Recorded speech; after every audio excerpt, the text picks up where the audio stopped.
So today our topic is different categories of computing devices and operating system for them. There is a wide array of computing devices serving a variety of purposes. Here we present them in order from the largest to the smallest. तो अलग अलग purposes के लिए computing डिवाइसों की विस्तृत व्यवस्था है। यहाँ हम उन्हें बड़े से छोटे मीन्स लार्जेस्ट टू स्मॉलेस्ट के क्रम में हम डिस्कस करेंगे। उसमें फर्स्ट है super computers. The largest and the most powerful computers ever built are known as super computers. There are computers that can perform millions of billions of floating points means real numbers operations per second. For example, in November 2011, the K computer of Japan, see figure 5.4, became the first supercomputer in the world to be able to perform 10 petaflops. For example, see like this. This is the example of super computers. Points operations per second. India is one of the few countries in the world to have developed her own supercomputers. Such computers are used on some of the most complex and computation intensive problems in the world, like weather forecasting, nuclear test simulation, molecular modeling, etc. These computers are vastly different from the common variety personal computers.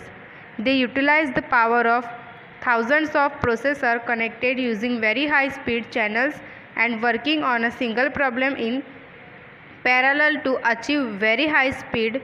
The most critical aspects for an operating system for a computer are performance optimization as well as distribution and coordination of both data and computation among the thousands of processors. The operating system typically used are variants of lightweight kernels like C and K or C and L at individual node level, while using Linux variant for managing the overall operations. तो super computer अभी तक के बने सबसे बड़े और अत्यंत शक्तिशाली कंप्यूटरों में से है। ये वे कंप्यूटर है जो प्रति सेकंड लाखों करोड़ों फ्लोटिंग पॉइंट्स में रियल नंबर ऑपरेशन परफॉर्म करते हैं। एग्जाम्पल दिया है यहाँ पर कि नवंबर 2011 में जापान का सुपर कंप्यूटर, ये आपको यहाँ पर फिगर में शो हो रहा है। See this is the picture of the के कंप्यूटर ऑफ जापान। तो ये जापान का सुपर कंप्यूटर है, वो दुनिया का सबसे पहला सुपर कंप्यूटर बना है, ओके, जो 10 पेटाफ्लॉप्स करने में सक्षम था। भारत दुनिया के कुछ देशों में से एक है जिसने अपने खुद के सुपर कंप्यूटर विकसित किए हैं मीन्स डेवलप किए हैं। ऐसे कंप्यूटरों का उपयोग दुनिया में अति जटिल मीन्स कॉम्प्लेक्स और कंप्यूटेशन इंटेंसिव प्रॉब्लम जैसे कि weather forecasting, nuclear test simulation, molecular modelling ऐसे के लिए किया जाता है। और सुपर कंप्यूटर बहुत हाई स्पीड चैनलों और सिंगल प्रॉब्लम पर वर्क करते बहुत हाई स्पीड वाले कनेक्ट हुए हजारों प्रोसेसरों के पावर को यूटिलाइज करते थे। टिपिकली यूज़ की जाने वाली ऑपरेटिंग सिस्टम में व्यक्तिगत नोड लेवल वाली मीन्स C and K या C and L जैसे लाइट वेट कर्नलों की वेरिएंट है, जबकि पूरे प्रोग्रामों को मैनेज करने के लिए लिनक्स वेरिएंट है। So next point is main frame computers. The next class of computer is called main frame computer. These are used in government and corporate environments where, apart from high performance, a very high level of reliability and compatibility with existing mainframe-based software are key aspects.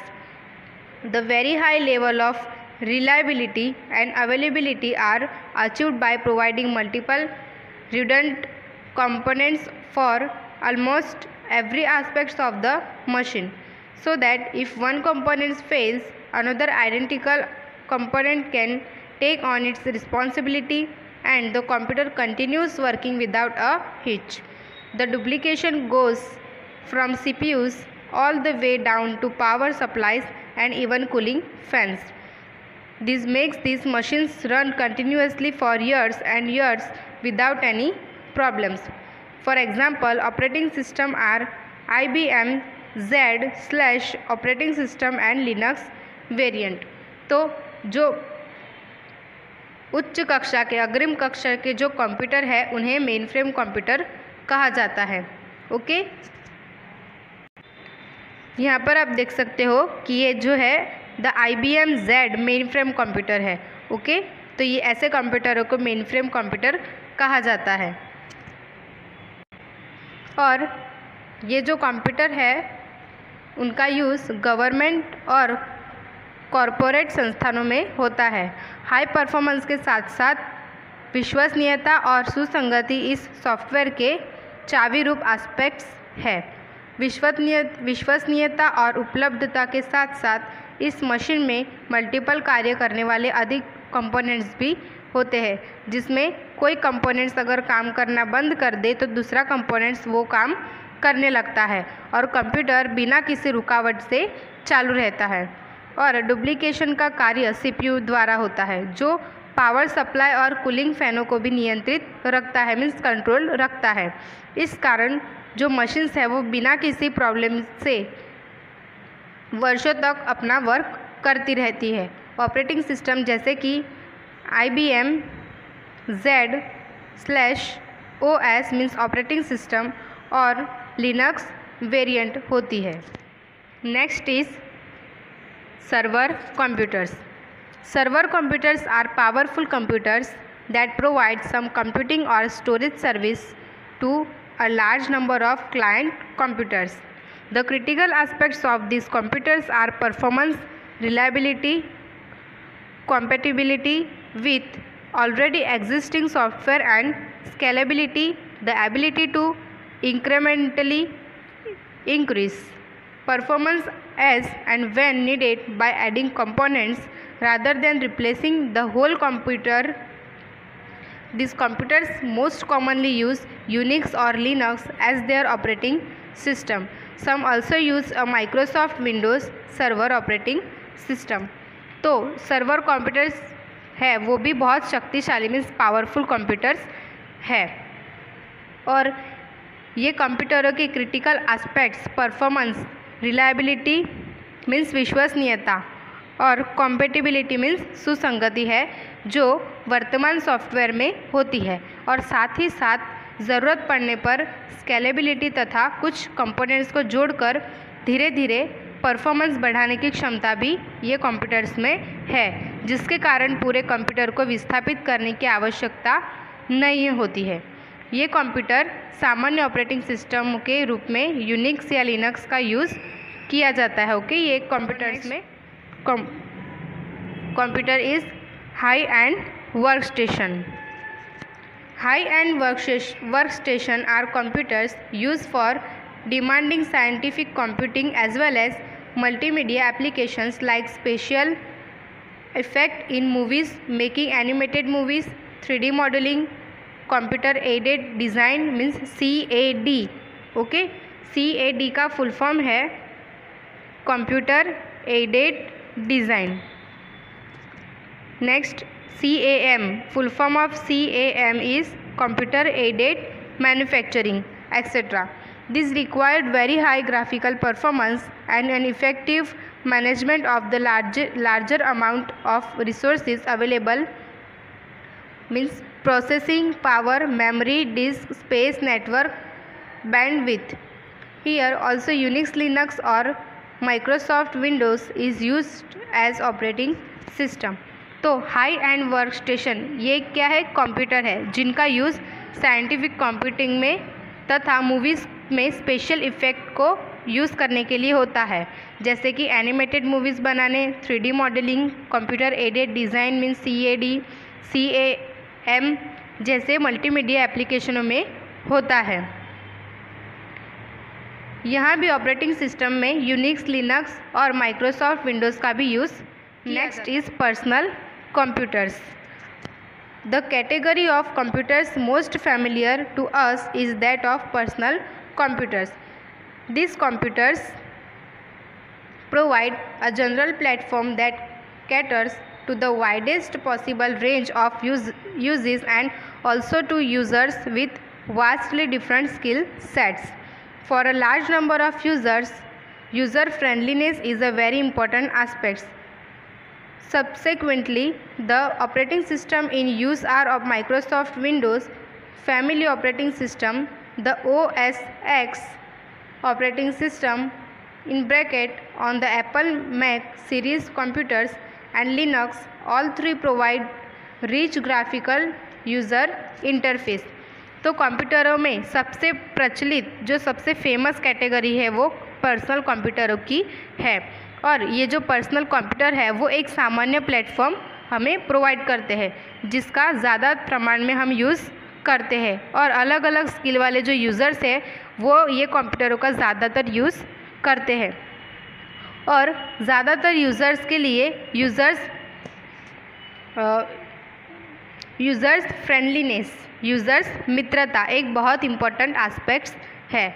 Microsoft Windows family operating system जैसे कि OS X operating system और Linux जैसे operating system उपयोग में ली जाती है, और इन तीनों से रिच ग्राफिकल यूज़र इंटरफेस हमें प्रोवाइड होता है। Next is smartphones and tablets. True, you may not have realized it yet, a smartphone is also a computer in its own right. Tablet PCs are a hybrid between the smartphones and personal computers. These devices pose unique challenges for operating system designers because they have server concentrates on processing power, memory, energy usage in bracket, because higher energy usage would mean the battery would drain out faster and screen real estate. The screen size is quite small compared to the PC, and yet most facilities of a PC are expected. They also have quite different input methods in bracket, numeric keypad or small query keypad with navigation keys or touch gestures and an on-screen keyboard on a touch screen or even voice input.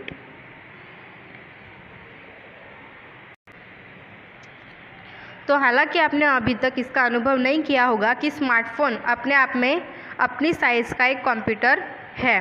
Tablet PC smartphone और personal कंप्यूटरों के बीच का hybrid है, और ये device से operating system डिज़ाइनरों के लिए खुली चुनौती है, क्योंकि वे processing power, memory, energy usage और स्क्रीन रियल एस्टेट पर अपना पावर बलपूर्वक कब्जा जमाए हुए हैं, और इनके इनपुट मेथड भी कुछ अलग अलग है।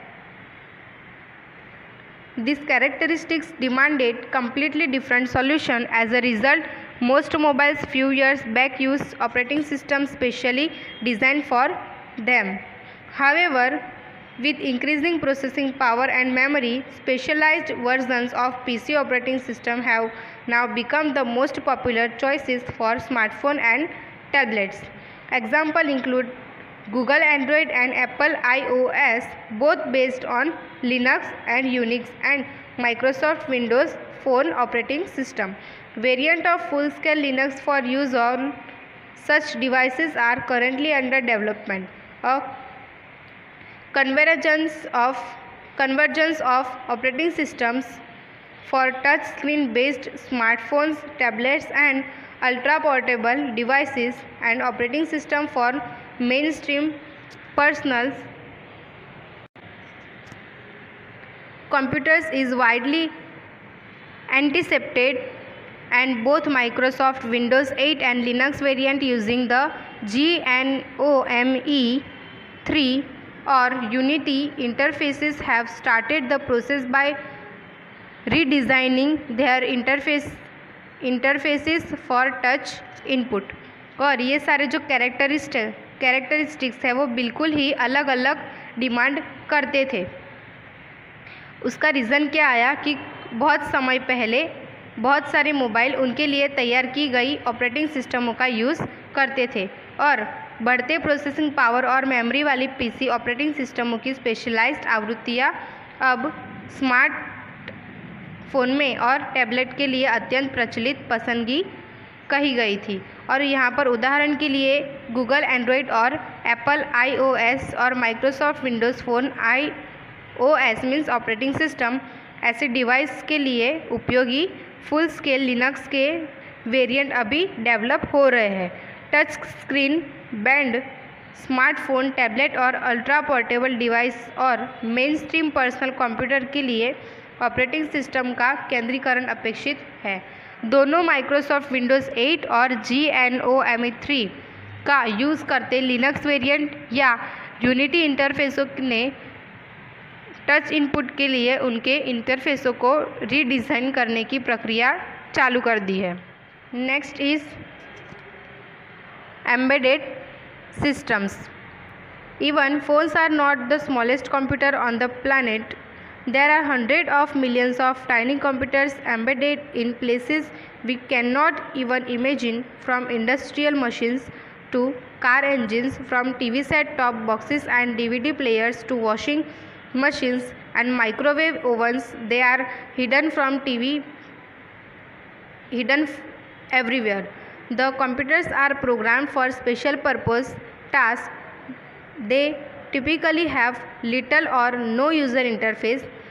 They get their input from a variety of sensors in the form of electrical signals, process the input and send output in the form of electrical signals to actuators that may activate some physical actions in the machines. They have extremely server constraint on all resources, including processing power, memory and most importantly price. तो हमारी पृथ्वी पर phone भी सबसे छोटे computer नहीं हैं। सैकड़ों लाखों छोटे छोटे जो सूक्ष्म कंप्यूटर ऐसे स्थानों पर लगे हैं जिनकी हम कल्पना मीन्स इमेजिनेशन भी हम नहीं कर सकते हैं। कार इंजन से लेकर औद्योगिक machine, TV set top box और DVD प्लेयर से लेकर वॉशिंग मशीन और माइक्रोवेव ओवनों में छुपे हुए कंप्यूटर लगे रहते हैं। ये कंप्यूटर स्पेशल पर्पस के लिए प्रोग्राम किए होते हैं। उनके टिपिकल यूज़र इंटरफेस नहीं होता है और ये इलेक्ट्रिक सिग्नलों के रूप में सेंसर से उनके इनपुट प्राप्त करते हैं, इनपुट प्रोसेस करते हैं और आउटपुट को इलेक्ट्रिकल सिग्नलों के रूप में एक्चुएटरों को सेंड करते हैं, जो मशीन में फिजिकल एक्शन एक्टिवेट करते हैं और उनका प्रोसेसिंग पावर, मेमोरी और बहुत सारे जो इम्पोर्टेंट कीमत के साथ साथ अन्य बहुत सारे रिसोर्सों पर बहुत भयंकर दबाव पड़ता है। Since there is hardly any scope for changing the programming once the tiny devices are manufactured and fitted in their respective machines, correctness of the software is really very important, but the software for this embedded system is developed on a PC and it is very difficult to simulate the real-time behavior of the environment on the PC, so testing the software for correctness is very difficult. Embedded system professionals use specialized tools for their work. The usage of embedded system is growing at the rapid pace. The operating system used include QNX and RT Linux. तो जो सूक्ष्म device है उनके उत्पादन के बाद उनकी मशीनों में फिट हो जाने के बाद उनके प्रोग्रामिंग में किसी भी प्रकार के चेंजिंग की गुंजाइश नहीं रहती है, इसलिए सॉफ्टवेयर का सही तरह से कार्य करना बहुत इम्पॉर्टेंट है। परंतु इन एम्बेडेड सिस्टमों का सॉफ्टवेयर पीसी पर डेवलप होता है और पीसी पर उनका सही समय निर्धारित करना बहुत कठिन होता है, इसलिए सॉफ्टवेयर सही तरह से कार्य करता है या नहीं ये टेस्ट करना बहुत हमें कठिन होता है। एम्बेडेड सिस्टम प्रोफेशनल उनका कार्य करने के लिए सोशल टूल्स का उपयोग करते हैं और ये सिस्टम का यूज़ बहुत फास्ट मीन्स बहुत तेज़ी से बढ़ रहा है और इनमें कार्यरत ऑपरेटिंग सिस्टम में QNX और RT लिनक्स है। In the above description of different categories of devices and their operating systems, you must have noticed that in spite of widely different characteristics and demands of the environments, Unix/Linux variants is the only family of operating systems that is used on all these devices, from the most powerful supercomputers to tiny embedded systems. In the next chapter, we shall see the reasons for this as we explore the Linux operating systems in more detail. So, device है, उनकी जो different categories है और उनके operating सिस्टमों के जो उपर्युक्त वर्णन पर से आपने नोट किया होगा कि जो अलग अलग कैरेक्टरिस्टिक्स के बावजूद ऑपरेटिंग सिस्टम है वो उनकी फैमिली केवल ओनली यूनिक्स और लिनक्स वेरिएंट्स की है और जिसका यूज़ हम मोस्ट पावरफुल सुपर कंप्यूटर से लेकर टाइनी एम्बेडेड सिस्टम मीन्स सूक्ष्म एम्बेडेड सिस्टम में होता है। Next topic is an operating system for smartphones Android. We are going to discuss the Ubuntu Linux operating system in much more detail in the next chapter. In this chapter, we look at Android, a popular operating system for smartphones and tablet PCs. तो अब हम Ubuntu Linux operating system है उनका detail में information next chapter में करेंगे। Okay, और ये जो चैप्टर है उसमें हम स्मार्टफोन में और टैबलेट पीसी के लिए जो एक फेमस ऑपरेटिंग सिस्टम एंड्रॉयड का होमवर्क करेंगे उसके बारे में हम इंफॉर्मेशन प्राप्त करेंगे। So see the Android icon and logo. ये जो आपको यहाँ पिक्चर दिख रहा है वो एंड्रॉयड आइकॉन